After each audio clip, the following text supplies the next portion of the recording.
മരുഭൂമിയിലൂടെയുള്ള train യാത്ര എങ്ങനെയുണ്ടാകും?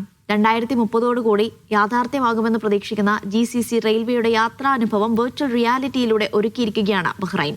National മ്യൂസിയത്തിലെ GCC പവലിയനിൽ നിന്ന് ഷെഫി ഷാജഹാൻ തയ്യാറാക്കിയ റിപ്പോർട്ട് കാണാം. ബഹ്റൈൻ അടക്കം 6 GCC രാജ്യങ്ങളെ റെയിൽ മാർഗം ബന്ധിപ്പിക്കുന്ന സ്വപ്ന പദ്ധതിയാണ് GCC റെയിൽവേ പ്രൊജക്ട്. 2030 ഈ പദ്ധതി പൂർത്തിയാക്കുമെന്നാണ് ഏറ്റവും ഒടുവിലായി വന്ന പ്രഖ്യാപനം. ഇത് സംബന്ധിച്ച് ഈ GCC റെയിൽവേ വരുന്നതുമായി ബന്ധപ്പെട്ട് അതിന്റെ സഞ്ചാരപഥം ഉൾപ്പെടെയുള്ള കാര്യങ്ങൾ വിർച്വൽ റിയാലിറ്റി വഴി പ്രദർശിപ്പിച്ചിരിക്കുകയാണ് ബഹ്റൈനിലെ നാഷണൽ മ്യൂസിയത്തിൽ. അതിന്റെ വിശദമായ കാഴ്ചകളിലേക്ക് നമുക്കൊന്ന് കടന്നു നോക്കാം. നമ്മൾ GCC റെയിൽവേ പ്രൊജക്ടിന്റെ ഭാഗമായ ട്രെയിനിൽ സഞ്ചരിക്കുമ്പോൾ ഉണ്ടാകുന്ന അതേ അനുഭവമാണ് നമുക്കിവിടെ വിർച്വൽ റിയാലിറ്റിയിൽ കൂടി ഒരുക്കിയിരിക്കുന്നത്. നമ്മൾ ശരിക്കും ഒരു ട്രെയിനകത്ത്, ഈ ഗൾഫ് മേഖലയിലെ ട്രെയിനകത്ത് സഞ്ചരിക്കുമ്പോൾ എങ്ങനെയാണോ ഉണ്ടാവുക അതേ തരത്തിലാണ് ഈ GCC റെയിൽവേ പ്രൊജക്ടിന്റെ ഭാഗമായി തയ്യാറാക്കിയ ഈ വിർച്വൽ റിയാലിറ്റിയിൽ കൂടി നമുക്ക് കാണാൻ സാധിക്കുന്നത്. ചുറ്റുപാടും പ്ലാറ്റ്ഫോമുകളും റെയിൽവേ പ്ലാറ്റ്ഫോമുകളും സീറ്റുകളും ഒക്കെ ഉണ്ട്. നമ്മളിപ്പോഴുള്ളത് കുവൈറ്റിൽ നിന്ന് സൗദി അറേബ്യ വഴി ബഹ്റൈനിലേക്ക് കടക്കുകയാണ്. അതിന്റെ വിൻഡോ സീറ്റിൽ കൂടെ നമുക്ക് നല്ല കാഴ്ചകളൊക്കെ കണ്ട് ആസ്വദിച്ച് യാത്ര ചെയ്യാം.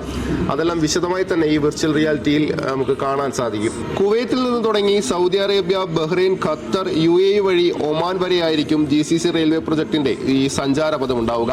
അതിൽ ബഹ്റൈനിലേക്ക് വരുമ്പോൾ ആകെയുള്ള ദൈർഘ്യം ഉണ്ടാവുക 36 കിലോമീറ്റർ ആണ്.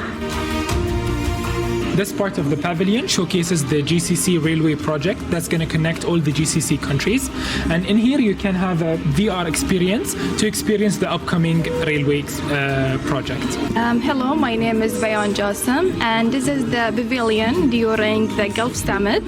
It is open for 1 month. We have 120 topic and it is open from 9 a.m. to 8 p.m. ഇവിടെ ഞാൻ വന്ന മുതൽ വ്യാഴാഴ്ച തുടങ്ങി ഈവെന്റിൽ ഒത്തിരി സന്ദർശകർ വരുന്നുണ്ട്. GCC റെയിൽവേയുടെ ഈ ഒരു പ്രദർശനം അതിൻ്റെ അത് ജനങ്ങൾക്ക് വിർച്വൽ റിയാലിറ്റിയിൽ കാണാൻ വേണ്ടി വളരെ അട്രാക്റ്റീവാണ്. ഒത്തിരി പേര് അത് വന്ന് സന്ദർശിച്ചിട്ട് അതിൽ നല്ലൊരു എഫക്റ്റാണ് 3Dയിൽ ഇത് കണ്ടുകൊണ്ടിരിക്കുക എന്നുള്ളതാണ് എനിക്ക് പറയാനുള്ളത്.